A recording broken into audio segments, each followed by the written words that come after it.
तो ये कहानी है जोई नामी एक लड़की की, जिसे उसकी मॉम खाना खिला रही है। देखने को मिलता है कि जोई की एक टांग नकली है और उसकी आंखों पे एक पट्टी बंधी रहती है। उसकी मॉम खाना खाते हुए भी उसे यही बता रही थी, जोई चाहे जो कुछ भी हो जाए तुम अपनी आंखों से कभी पट्टी मत उतारना। इनकी इन्हीं बातों के दौरान जोई के डैड भी घर आ गए। वो इन दोनों पे गुस्सा थे क्योंकि ये दोनों आज घर से बाहर गए थे। जोई के डैड को लगा कि इन दोनों ने घर से भागने की कोशिश की है और इसी गुस्से में वो जोई की मॉम को मारने लगे। जोई से सहा नहीं किया और उसने अपनी मॉम को बचाने के लिए अपनी आंखों से पट्टी उतार दी। हालांकि जोई की मॉम उसे मना भी करती रही। फिर अचानक न जाने क्या हुआ, जोई के डैड उल्टे कदमों घर से बाहर निकल गए और खुद ही फिर सड़क के दरमियान में जाकर अपनी गर्दन मोड़कर अपनी जान ले ली। ये सब देखकर जोई की मॉम तो जैसे पागल ही हो गई। उन्होंने जोई को प्यार से गले लगाया और फिर आहिस्ता आहिस्ता हाथ उसके गर्दन तक ले जाकर उसका गला दबाने लगी। अपने आप को बचाने के लिए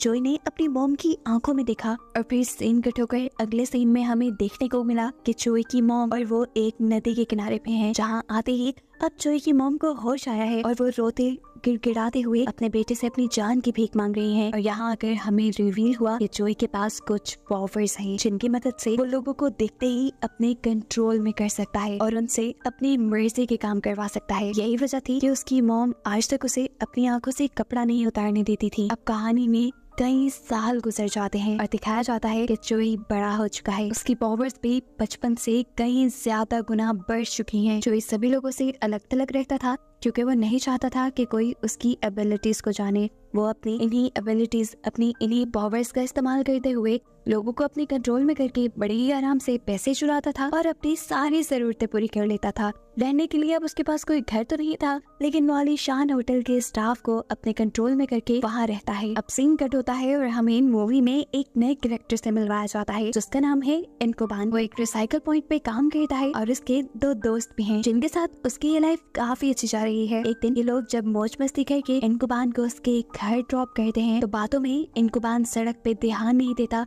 और सामने से आता हुआ ट्रक से कुचल जाता है। इतने बड़े एक्सीडेंट के बाद भी हैरान कुन तौर पे इनकुबान की जान बच गई थी, लेकिन उसे बहुत चोट आई थी। पर डॉक्टर्स उसके लिए ज्यादा फिक्रमंद नहीं थे क्योंकि इनकुबान बहुत जल्दी रिकवर कर रहा था और ये उनकी हिस्ट्री में पहली मर्तबा हो रहा था। 2-4 दिनों में ठीक होकर इनकुबान जब वापस अपने काम पे जाता है तो उसे पता चला कि उसकी जॉब जा चुकी थी। ये सुनकर वो टूट गया, लेकिन उसने हार नहीं मानी और एक नई जॉब की तलाश में लग गया।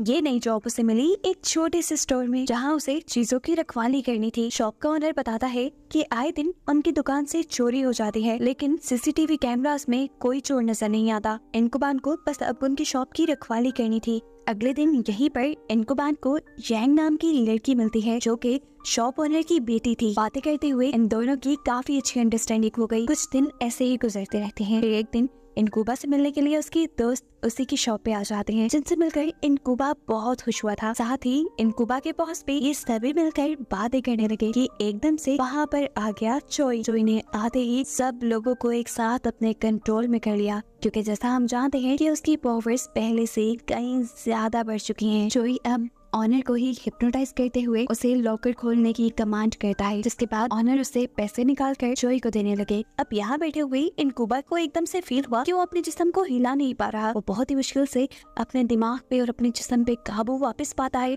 और अपना जिस्म हिलाकर पीछे की तरफ देखता है, जहाँ उसे जोई नजर आया। जोई पहली मर्तबा किसी इंसान को अपने कंट्रोल से बाहर निकलता देखकर हैरान था। अब तो उसकी चोरी पकड़ी जाने वाली थी। इनकुबा को रोकने के लिए वो इनकुबा के ही दोस्तों को हिप्नोटाइज करते हुए उनसे इनकुबा को पकड़वा लेता है, जिसके बाद उसने यांग को कमांड दी कि चाकू उठाकर इनकुबा के पेट में स्टैब कर दो। अब जैसा हम जानते हैं कि इनकुबा के अंदर जल्दी ठीक होने की सुपर पावर्स हैं, तो इस हमले से भी वो ज्यादा इफेक्टेड नहीं हुआ और उसने एक मर्तबा दोबारा जोई को पकड़ने की कोशिश की। लेकिन इससे पहले कि वो अपने मकसद में कामयाब होता, जोई ऑनर को दोबारा कमांड देते हुए इनकुबा को शॉक लगवा देता है और जोई ऐसे वहाँ से बच निकलता है। इस वाक्य के बाद अगला सीन हमें हॉस्पिटल का दिखाया जाता है, जहाँ हमें मालूम हुआ कि अपनी सुपर पावर्स की वजह से इनकुबा तो बच गया था, लेकिन इस सब में ऑनर की मौत हो गई। दूसरी तरफ जोई अभी तक इसी कश्मकश में था कि कोई इंसान उसकी पावर्स से निकल कैसे सकता है। दूसरी बात ये कि आज उसकी पावर्स ने बहुत बड़ा नुकसान कर दिया था। एक आदमी का मर्डर कर दिया था, जिस मर्डर को भी अब उसे छुपाना था। इसीलिए रात के अंधेरे में वो चाहता है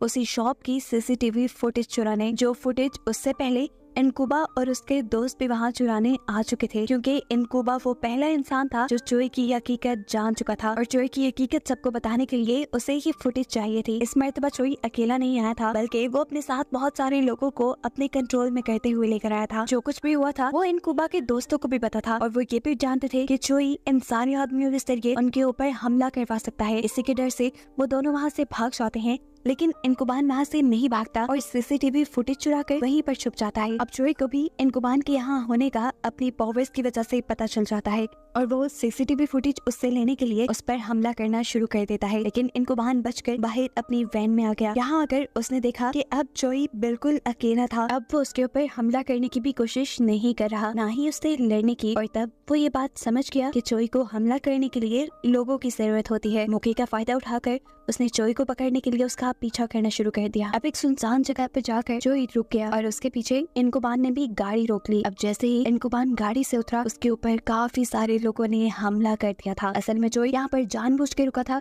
क्योंकि उसने दूर से ही लोगों के एक ग्रुप को देख लिया था, जिनको उसने अपने कंट्रोल में करके इनकुबान के ऊपर हमला करवा दिया। इससे पहले कि ये लोग इनकुबान को मार देते, उसने अपनी इलेक्ट्रिक गन से चोई के ऊपर ही हमला कर दिया, जिससे चोई का ध्यान भटक गया और सभी लोग उसके कंट्रोल से बाहर निकल गए। लोगों के साइड पे होते ही इनकुबान ने चोई के मुंह पे कपड़ा डाल दिया ताकि वो किसी को भी देखकर अपने कंट्रोल में ना कर सके, और फिर उसे उठा कर ले आया पुलिस स्टेशन में। उसने पुलिस वालों को सारी बात बताई कि कैसे चोई अपनी सुपर पावर से लोगों को कंट्रोल करके चोरियां करता है और उसने एक मर्डर भी किया हुआ है। अजीब सी कहानी थी। पुलिस वालों ने ऐसा कभी केस पहले सुना ही नहीं था, इसीलिए उन्हें लगा कि इनकुबान ही पागल है, शायद वो नशा करके आया है। लेकिन इनकुबान ने उससे कहा, प्लीज मेरी बातों का यकीन करें। अब एक पुलिस वाला चोई का चेहरा खोलने वाला था। इनकुबान पीछे से चिल्लाता रह गया, नहीं मत खोले इनका चेहरा। लेकिन पुलिस वालों ने एक न सुनी और उसका चेहरा खोल दिया और ऐसे फौरन चोई ने उन सबको अपने कंट्रोल में कर लिया। चोई सभी पुलिस वालों को अपने कंट्रोल में करते हुए इनकुबान के ऊपर हमला करवा देता है, लेकिन किसी तरह बचकर वो पुलिस स्टेशन से बाहर निकल आया। चोई को अब इनकुबान से खतरा महसूस होने लगा था। वो इनकुबान को मारना चाहता था, इसलिए उसने इनकुबान का पीछा किया, जो कि अब एक रेलवे स्टेशन पे आ चुका था।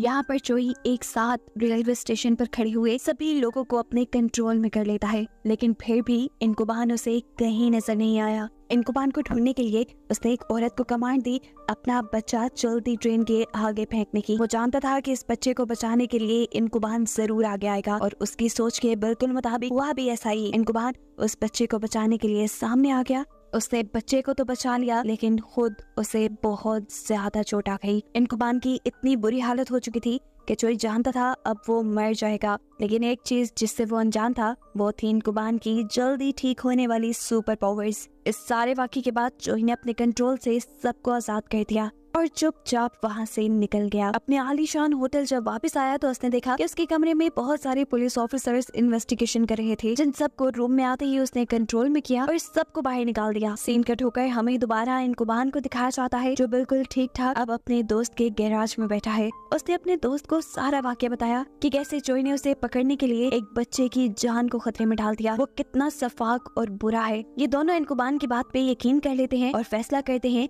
कि मिलकर चोई को मारेंगे। यहाँ पर अब पुलिस को भी चोई के बारे में शक होने लगा था। इन्वेस्टिगेशन करने के लिए वो चोई की मॉम के घर पहुँच जाते हैं और चोई को इस चीज की खबर होने पर वो वक्त से पहले वहाँ पहुँच गए सभी पुलिस ऑफिसर्स को मार देता है। अब तो उसे अपनी मॉम भी अपने लिए खतरा लगने लगी थी, इसलिए उसने सोचा कि वो अपनी मॉम को ही मार देगा। लेकिन जब उसने अपनी मॉम के ऊपर गन पॉइंट की तो उसकी आंख में आए आंसुओं ने उसे रोक दिया। जाते हुए वो अपनी मॉम के लिए कुछ पैसे भी छोड़ के गया, जो उसने थोड़ी ही देर पहले चुराए थे। यहाँ पे हमें पता चला है कि चोई को मारने के लिए इनकुबान के एक दोस्त ने एक ऐसी वैन डिजाइन की है जिसकी बैक पे फ्लैश लगे हैं, ऐसे फ्लैश जिससे कुछ देर के लिए चोई को अंधा कर सकते हैं और उसके कंट्रोल से बाहर निकलकर उसे पकड़ सकते हैं। इसी मिशन और प्लान के चलते ये लोग चोई को ढूंढने के लिए निकल गए। अभी चोई उन्हें मिला नहीं था कि इनकुबान के रास्ते में आंख लग गई और फिर उसकी आंख खुली गाड़ी में आने वाले जोरदार झटके की वजह से, और उसने देखा कि उसका एक दोस्त उसके दूसरे ड्राइव करते हुए दोस्त के ऊपर हमला कर रहा था। ये देखते ही वो समझ गया कि ये काम चोई का है। चोई ने इन्हें कंट्रोल में किया हुआ है और वो कहीं दूर से इनके ऊपर नजर रखे हुए है।